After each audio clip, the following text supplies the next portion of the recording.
that was Michael Jackson, and I'm Whoopi Goldberg. And what you just saw was just 60 seconds of what is really a 17-minute miracle of a movie called Captain EO. Now, what other modern-day motion picture experience can you think of that is produced by George Lucas, directed by Francis Coppola, stars Michael Jackson, was made at the Walt Disney Studios, and is in 3D? Captain EO is that movie. History is being made with this very special film, which can only be seen in 2 theaters in the whole universe. One at Walt Disney World in Florida, and the other at Disneyland in California. Now, just in case you're wondering why I am sitting here telling you about this movie that I'm not in, to make a long story short, Michael Jackson and several other people were sitting around trying to figure out who was going to tell you about this. But since Michael couldn't do it and they couldn't do it, because, you know, Michael's working on the album, folks at Disney got Disneyland to work, they figured, let's hire someone who doesn't have that much to do. So Michael called me and said, Whoopi, look, how'd you like to do me a big favor? I said, what do you want? You know, I taught you how to dance. I taught you how to sing. What do you want? And he said to me, I need you to take folks on a special trip behind the scenes to show them just how Captain EO was made. So I said, okay. The story begins with the captain and his crew on board their spaceship as they journey to a faraway world. Now, after bungling his last mission, this is EO's only chance to redeem himself in the eyes of his boss, Commander Bog. EO is joined by his loyal, sometimes competent crew of oddball characters, like the 2 robots called Major and Minor Domo, the flying little furry fuzzball guy named Fuzzball, and the 3-legged, 2-headed, very grouchy thing called Geeks, and Hooter, the funniest and hungriest elephant to explode on the screen since Dumbo. Their mission is to use Captain EO's powers of music and light to overthrow the evil witch queen who rules her world with an iron fist. Or should we say, iron claws?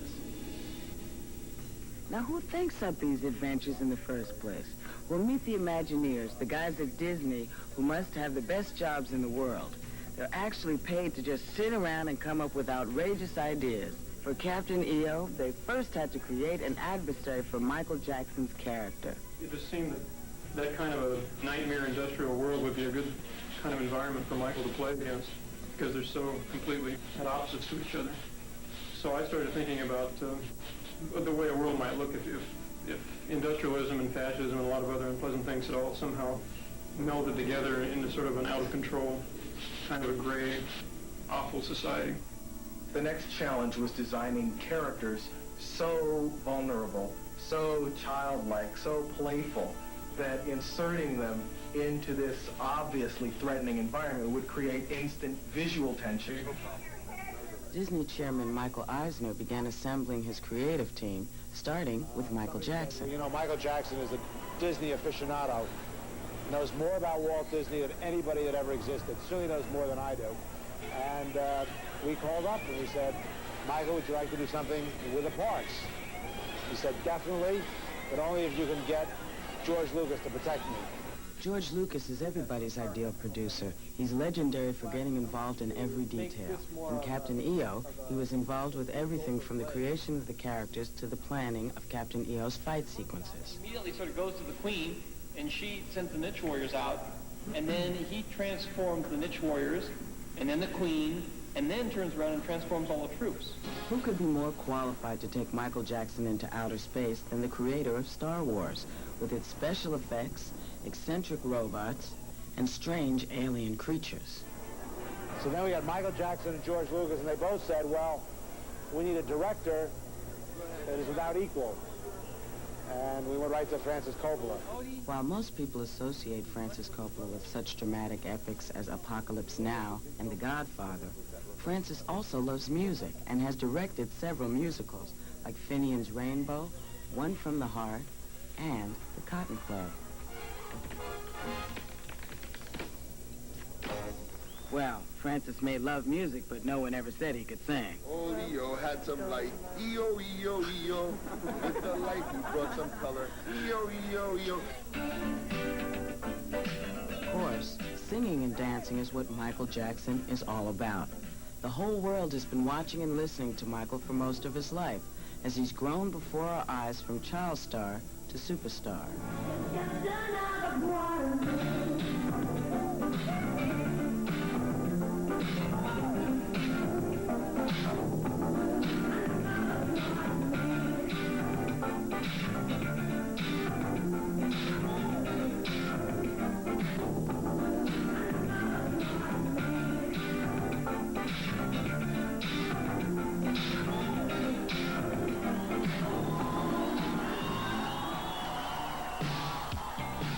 So, with Michael Jackson, George Lucas, and Francis Coppola ready to make Captain EO, the creation of the sets for The Dark Planet began. There wasn't much time because of everyone's busy schedule, so the construction crew had to work really fast. Amazing, isn't it? You know, this is the way they'd like to see all movies made in Hollywood. Faster. Being the pros they are, the crew got it done with time to spare. So, with the sets built, filming began. We went behind the scenes on stage number 9, where the top-secret production of Captain EO took place. Faster than you can say action, Captain EO finds himself in deep space and in deep trouble. In a fit of hunger, Hooter, the perky pachyderm, has accidentally eaten all the star maps, so the ship is hopelessly lost. While the crew searches for any signs of the Dark Planet, Captain EO is beginning to worry, because once again his reputation is on the line. The captain knows that he and the crew are always under the watchful eye of Commander Bogg, played by Dick Shawn. Captain EO! Oh, my. Cold cuts. Cold cuts in the spaceship. Looks like a pig pen. This is a spaceship, not a delicatessen. You know the rules. No hot dogs in space. Breaking the hot dog rule is the least of Captain EO's worries when they're attacked by enemy spaceships. The good news is that they must be in the neighborhood of the Dark Planet. The bad news is it's a lousy neighborhood. The captain and his crew are forced to fly through the treacherous trench city on the surface of the Dark Planet. Going through! No! I need a sail start here. Put a ray in the sail! Oh, my God! Now, everybody knows you can't really zoom off to other planets just yet, so make-believe spaceships have to be built. And in this case, Captain EO's 20-ton spaceship is really being tossed and turned by one Hollywood guy operating a hydraulic pump. Of course, even Hollywood magic has its limits, like when the multi-million-dollar production was brought to a screeching halt because of a $100 hose, which sprang a leak on Captain EO's spaceship. Now, we saw what it looked like inside. This is what it looks like on the outside. Models like this are pretty much like the ones you can make yourself from a kit. These models are just sophisticated toys that are built by a bunch of grown-up sophisticated kids. Another great way to make a living, huh? Now look, we have a choice. Either we shrink down Michael Jackson and the crew to fit in here, or we film this model on a miniature landscape to make the spaceship look big. Of course, Francis chose the second option, which I don't know. I might have tried the first one just to be the first in history. So, anyway, the entire surface of the Dark Planet was built in miniature, and they called it Trench City. As you can see, even a miniature set is pretty big. This one was made up of thousands of pieces of metal and plastic all glued together. Michael got to see where the landing of EO's spaceship model would be filmed. The landing sequence is made up of 3 elements: a pilot's eye view of Trench City, the explosion of an enemy spaceship, and the crash landing on the surface of the Dark Planet. That's how it looked for the documentary cameras, and this is how it looks in the finished film.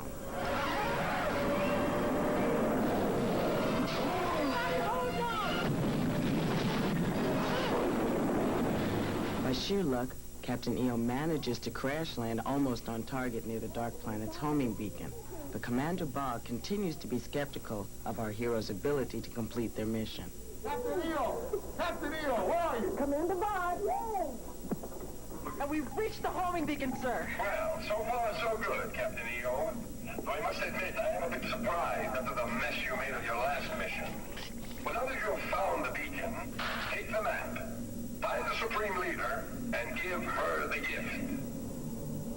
You do have the method, don't you? No problem. Right here. Let's go. Francis Coppola worked very hard to maintain the delicate balance between humor and suspense in Captain EO. Here, he rehearses the scene in which Captain EO and his crew have to set off on foot through the industrial wasteland to find the Witch Queen. Okay, the little group comes. Keep going. Come on, Hooter. Slow down, Michael. You know, if you can find the humor in it, even though it's, hey, come on, you don't get us good. So that you don't, so it's into that. More quiet down. Yeah, and more kind of, come on, and laughing at the beginning. That's it? Okay. Stand by. No! Shh! What are you doing? What are you doing?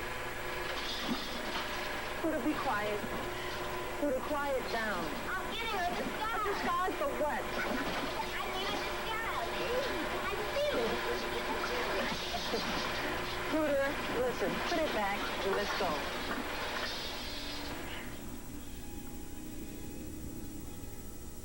Now, when your own crew is responsible for eating the map, wrecking the spaceship and stranding you on a planet ruled by an evil queen, when you suddenly find yourself on the wrong end of 100 spears captured by the Witch Queen stormtroopers, you might just ask yourself, how on earth did I get stuck with this crew anyway? Well, Captain EO first met this outrageous crew on a soundstage in Hollywood, where you meet some of the strangest people. It was Francis Coppola's idea. He asked Michael to improvise job interviews with the actors who were going to play the crew. Veteran performer Tony Cox recalls how Coppola helped him develop the demanding role of Hooter, the most mischievous member of EO's crew. It really got me into the character, because at that particular point, I didn't know how I wanted to play Hooter. I strive for action. It's just fun bringing it out, because he's somewhat like me. I don't eat as much as Hooter, but then again, who does? Hooter can play the keyboard. He loves to dance when he gets the chance. He loves to dance and show his stuff. And I remember the first day it was very difficult because I said, wow, you know, it's hot. And this costume was real hot. And I said, I don't think I'm going to make it. But anyway, I made it through it. And I'm glad I did because I really was bringing out what I tried to bring out. For the first time, I went to dailies. And I saw myself and I go, wow, look at me. And everybody was laughing. I go, wow, this is great. Running in the costume, that's kind of difficult because you got like 13 extra pounds on you. And, you know, I can't really see anything. I'm seeing like this way out, you know, and so it's very difficult. You just run and you just hope for the best. Hope that you don't trip over anything. Cindy Sorensen and Debbie Carrington literally teamed up to portray the three-legged, two-headed geeks. Captain EO hired them because he was getting an extra crew person for nothing. And even in space, two heads are better than one. I play one of the geeks, which is Iding. And I play Odie, who is the crabby one of the bunch. Yeah. I'm kind of the smarter one. I'm in control. Yes. And she's always lipping off and crabby. It's the only time she's in control, when she's in the costume. We're a good compliment. Yeah.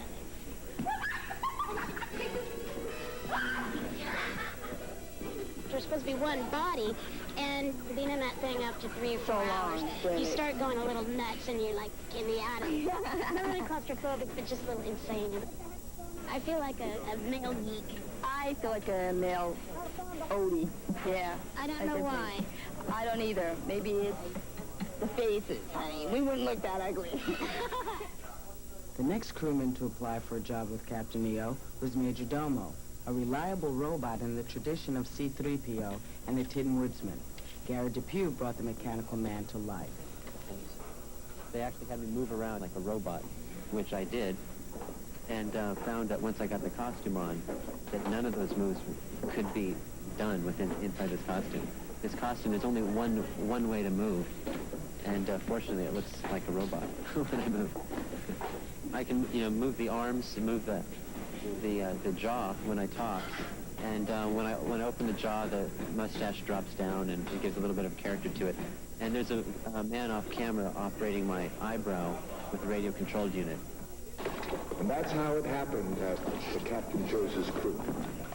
Well, that might be how Captain EO chose part of his crew, but the other two weren't big enough to have real people inside them. Meet Fuzzball. How you doing, Fuzz? Look, isn't he cute?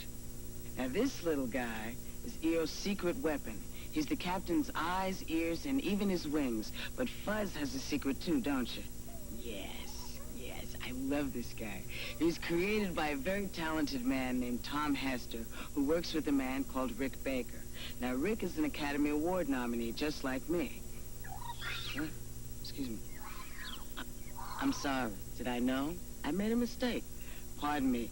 Rick is actually an Academy Award winner. Well, everybody has their days. You know what it's like. So, anyway, I promised Fuzz that I would show you some of his home movies. Look, Fuzz, that's you when you were just a little head. Oh, and look, your hair's growing in. Did that hurt? There's a lot of guys in Hollywood who have that done.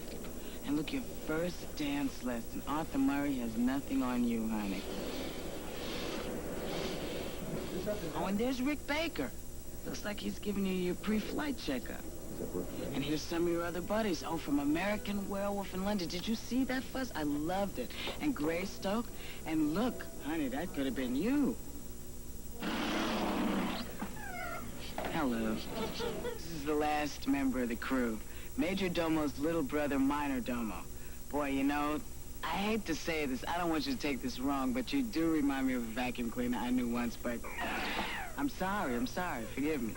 As a matter of fact, one of Minor Domo's major chores on Captain EO's ship is to clean up after everyone, which is no easy task with someone like Hooter on board. Anyway, Minor Domo was built by Lance Anderson. Now, that's him on the left. Lance and his staff also created Major Domo, Hooter, and the Geeks. I guess that means that you're all related, huh? There you are, just a shell of who you are today. And look at you before you were who you were, when you weren't who you are now. Is it true Lance Anderson pulled some strings to get you this job? So, these guys got the job with Captain EO. Tell me, how did he convince you to go on this mission to this other planet, this dark planet? No. Get out of here. I can't even tell you what he's saying to me, but... what I can tell you is that they offered him an incredible weekly salary, much more than they're paying me to do this, and a membership in the Creatures and Robots Union. I figured that would be an incentive for me, too. Anyway, when we last saw you guys, you were being hauled off by the stormtroopers to see the Supreme Leader. I guess that's one way to get an audience with the Queen. You really didn't need that old map after all, did you? Hey, I told you I'd find her.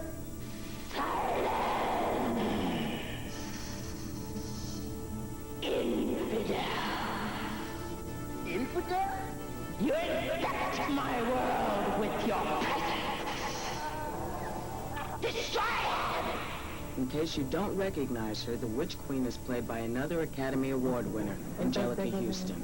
I'll overlap you on so we both admit to your stupidity. Okay.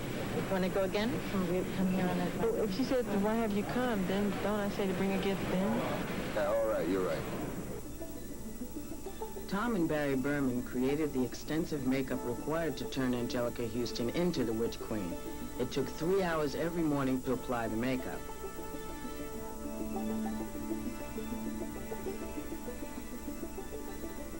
The rest of the morning was spent just getting her into the elaborate costume and then hoisting her on cables into her web of darkness. Hard to get a girl's nails through mesh. They told me that I'd be suspended. They didn't go into details of the harness or anything. Frances said she would be more of a spider woman than a witch. She's referred to in the script as different things. Sometimes she's the witch, sometimes she's the supreme leader, sometimes she's witch queen, the woman with a planet of her own. But always evil.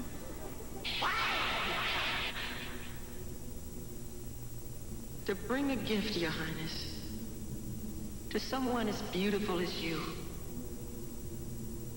You think me beautiful?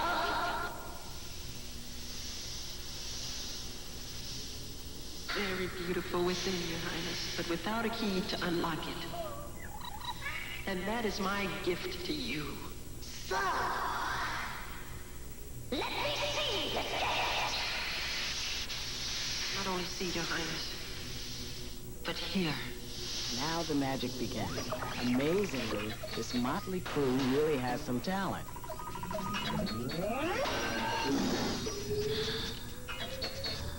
They may eat hot dogs in space, but when things get tough, they can lay down a mean beat. And music is the key to Captain EO's power.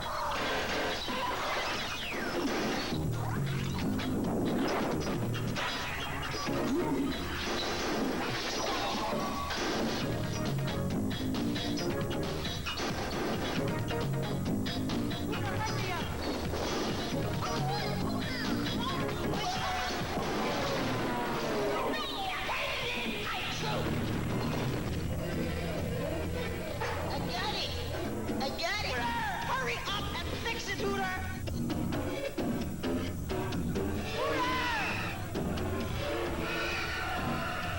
Hurry up!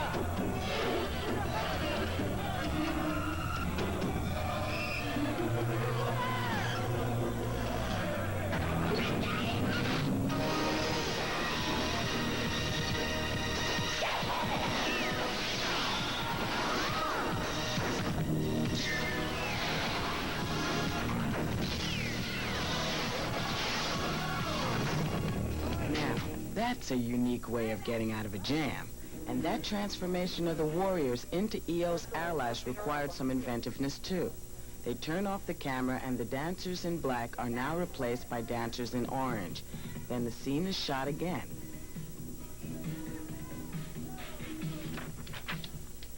Later, the Disney animators join those jazzy optical effects and lay them over the dancers frame by frame. And when it's all put together, this is what it looks like.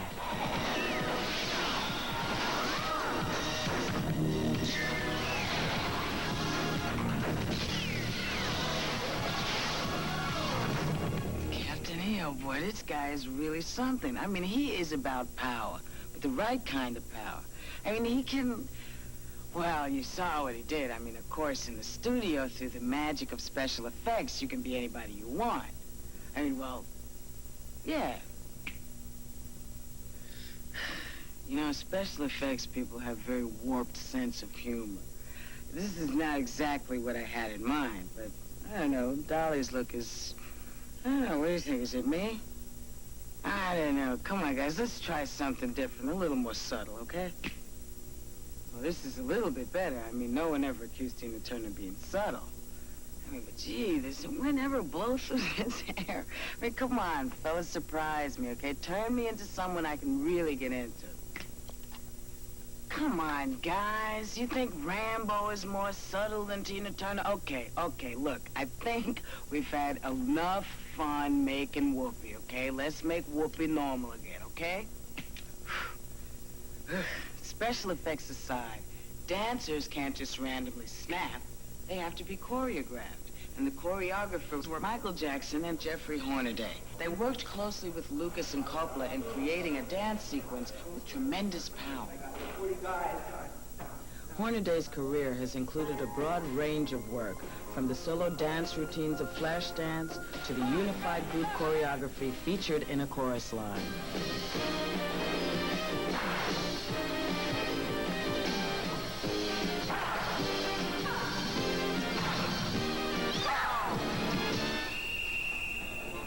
The fantasy of A Chorus Line became reality at the open auditions for Captain EO's backup dancers.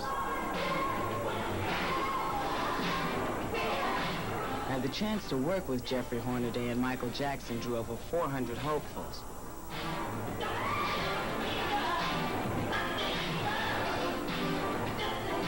And for the 36 dancers who were chosen, the real work began at rehearsals. Assistant choreographer Helene Phillips was responsible for taking the dancers through the basic routines. And stop, 5, 6, push. When you hit here, don't do it this way. Make sure it's reaching out. That's right. 1, 2, 3, and 4, 6, 8, 10. And 8, and 2, and 4, 6, and 2, 3, 4, 5, 6. In the short time before filming began, Pointer Day molded the 36 dancers into a cohesive unit, ready to back up Michael Jackson. 5, 6, 7, 8, 1, 2, 3, 4, 6, 1, 2, woo! Working with Michael has, for me, been a unique experience in that usually a choreographer will devise sequences of dance and then give it to the dancers to do and tell them to perform this, where Michael's talent and approach is so unique that you're limiting yourself by just giving him what you do.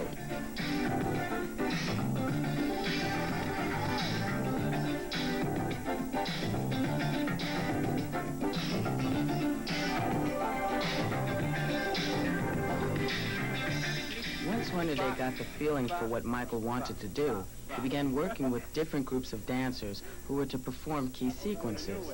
Here we can see how the mechanical movements of breakdancing were adopted for the transformed niche warriors.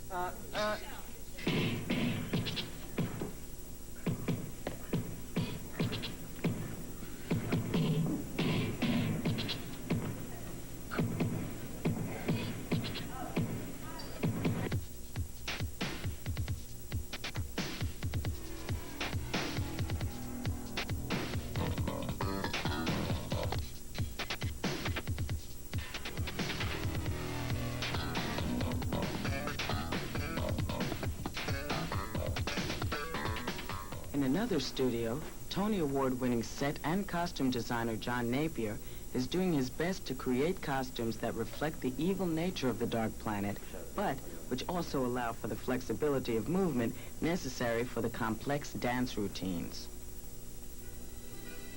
John Napier is best known for his work on several major theatrical productions. Designing the costumes for the dancers in the 3D film, however, presented him with a different kind of challenge. What I'm doing with the costumes is, is trying to make people able to move in those scenes. They won't fall apart. In these kind of robotic characters, I'm just putting a lot of detail in because that'll work very well in 3D. And they have long, snake-like arms that are in fact whips. If you actually throw that whip out towards the audience, it's quite alarming. The height of the dancers were based on that. The whips were limited to music. It makes it scary.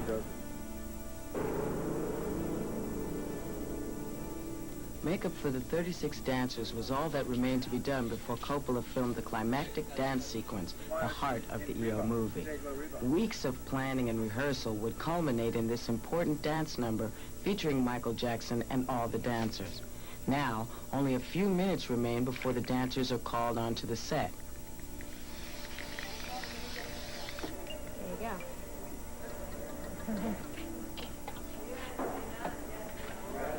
And with all this pressure and the show about to go on, what do these dancers think about? Dinner. Now, when they're coming at them this way before the Adjustments are feverishly made until the very last minute. It's never really finished. You just run out of time. Yeah. Here we go.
And just when you thought the world was safe for rock and roll, the Witch Queen unleashes her most ferocious fighters, the Niche Warriors. And because they're using real whips, the Niche Warriors are almost more dangerous off-screen than on.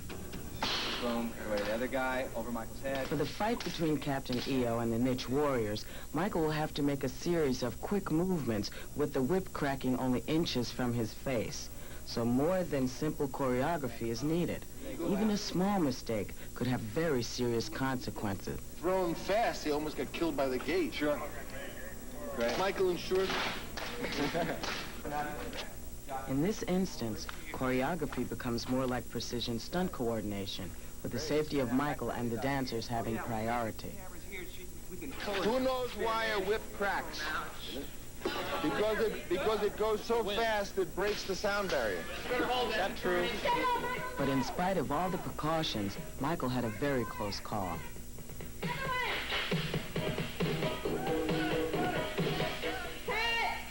Oh, yeah, it's okay now. The scene continued to be a problem. First, one of the warriors' helmets fell off. The costume department got the helmet fixed, and then the whip broke. The prop department got the whip fixed, only to have it get tangled up in the set. Finally, all the problems were solved. Sort of.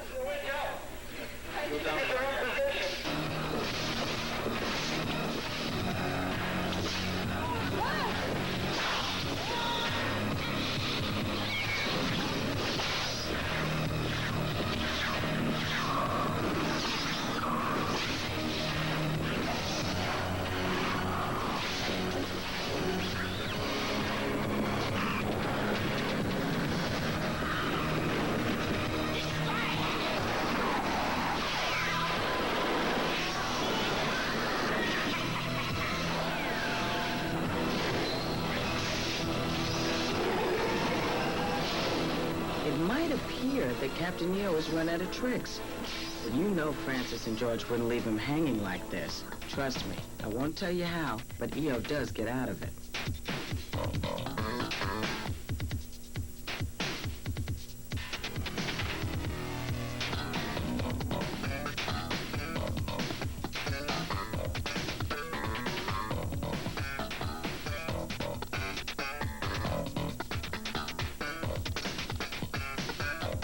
Michael's solo was shot a second time in front of a blue screen.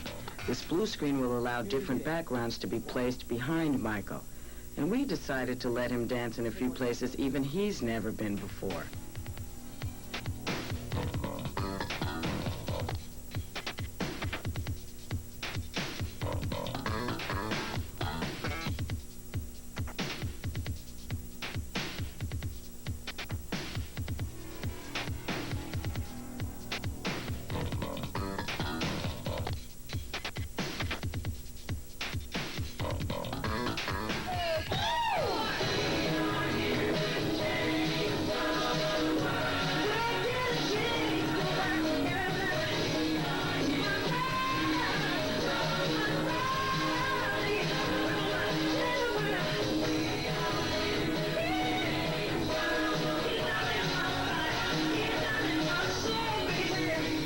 EO's final confrontation with the Witch Queen herself took considerable time and expertise to achieve. Here, Michael is being raised up on a crane so EO can fight the Witch Queen face to face. In order to shoot a different angle of EO flying up to the Queen, Michael found himself immersed in plaster so a perfectly contoured and therefore invisible body harness could be created for him. Michael, can you put your arm forward and kind of high, as high as you can? Can you think you could hold that for a while? Okay. I mean, if we're doing a shot, could you? Is that comfortable enough to? Uh-huh. How does the rig itself feel? It's comfortable. Michael looks real comfortable, doesn't he? Okay, Michael. I don't think I'd want to try something like that. But I have to admit, it looks realistic in the finished movie because you can't see the crane, you can't see the cables, and you can't see the harness. And it does appear that Captain EO is flying.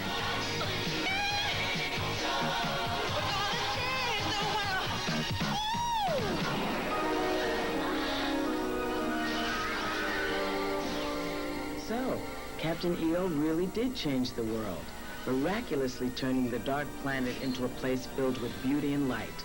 And on top of everything, the whole movie is in 3D. Now wait till you see that. But of course, you still have to wear these special glasses. And now they make them kind of attractive. What do you think? A real Paris fashion statement. You may remember reading about the 3D rage that began in the 50s.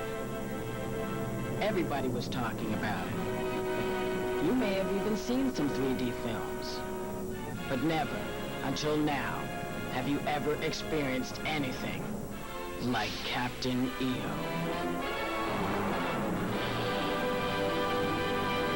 You know, 3D is kind of tough to explain when you're stuck in here in 2 dimensions like I am. Right now, I'm on your TV screen, but look around you. I mean, real life is in 3D. Your kids are in 3D, and so are your parents. At least they're supposed to be. Now, the idea of 3D film is that whatever is happening here on the screen is supposed to look like it's happening right there in your living room. So let's take a look at the equipment necessary to make a 3D film. The camera for this revolutionary process is really 2 cameras in one. It has 2 lenses, 2 loads of film, and shoots 2 slightly different images, the same way that your left and right eye see 2 slightly different images. And when those images are projected together, your brain is fooled into believing it's seeing depth on a flat screen. Of course, all the technology in the world can't actually shoot the picture. So one of the great European masters of cinematography, Vittorio Storaro, another Oscar award winner, by the way, was invited here from Italy to capture the 3D magic of Captain EO on celluloid.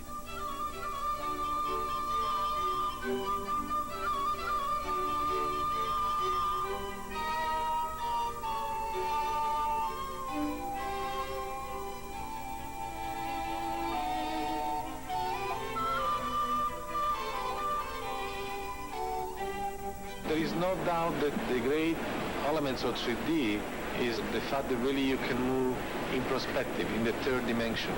If you have 1 dimension in horizontal, 1 dimension is vertical, the 3rd dimension is the perspective. So with this production specifically, which is really mainly about energy, as more we can use the perspective in movement, the better. Lighting is essential to all filmmaking. But for 3D, it's extremely important and much more of it has to be used. The lights on the Captain EO set drew enough power to light 2 city blocks or all of Main Street at Disneyland. Captain EO's new home at Disneyland used to be an outdoor theater by day and by night, a showcase for Disney's first 3D film, The Magic Journey. But for Captain EO, a new specially equipped theater has been built with lasers, smoke effects, miles of fiber optics, and a state-of-the-art digital sound system. And to Michael Jackson, nothing is more important than the sound. He takes an active role in the studio to make sure his songs are recorded precisely as he wants them to be heard. Right. Michael has composed 2 new songs especially for Captain EO. The first he's written since the Thriller album, And We Are the World. The new songs are called Another Part of Me and We Are Here to Change the World. To achieve the vocal crescendo for the chorus of We Are Here to Change the World, Michael brought in a number of backup singers so that layer upon layer of sound could be added to his vocal tracks. We are here to change the world. We are here to change the world. That's it. In the studio, the music has been wrapped up, completing the long list of production chores. On the set, the story of Captain EO is drawing to a close. The beautiful queen gratefully knights the captain, and EO and his crew leave the planet to seek new worlds to conquer with their very special powers of music, light, and love.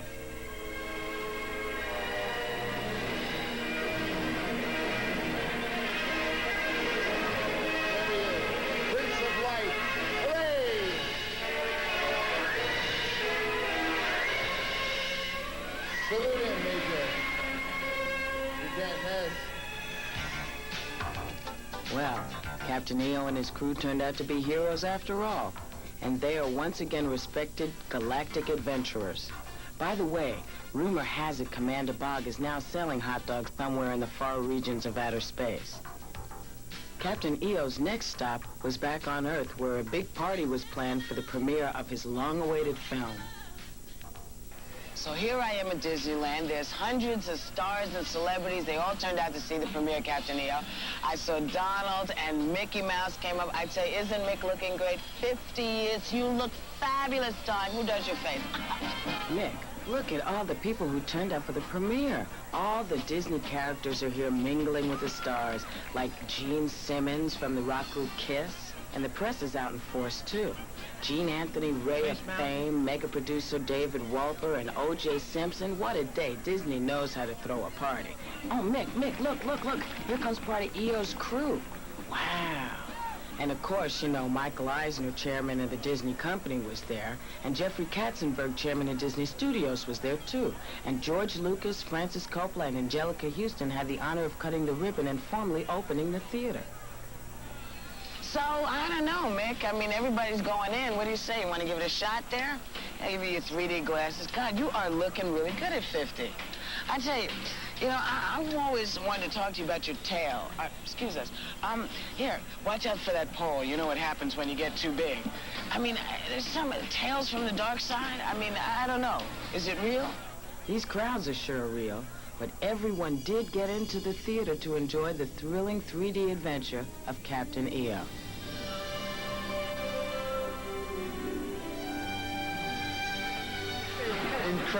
Incredible. Must be seen. Absolutely wonderful. I must say, it lived up to all the expectations. I love the music, and I've never seen a 3D movie before, so that was great. It was spectacular. It was fabulous. I tell you, right now, it's very easy for me to be depressed. I mean, it's over. My job hosting the special is done. I mean, I still wish I got to be in it.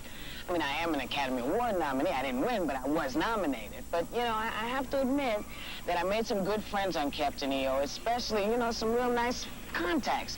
So don't be too free with the following information, but the gang and I are presently talking about getting me on board for the next space adventure. I mean, we're going to do a little lunch, a little negotiating, see what flies, you know. So I guess I can't be too sad, because I know these guys are going to be around for a while. But don't you wait for the next voyage. I mean, the captain's here, and the time is now, and I'm telling you, Disneyland in California and Walt Disney World in Florida are the places to be, because they're the only two places that the captain's at. So get on that plane, jump in that four-wheel drive, walk on that water, or get there any way you can. I mean, you know, if you just keep believing in the magic, I mean, maybe we really can change the world. No promises, but maybe we can. So, you know, hang loose. I see you again, and thanks, Michael. It's been real.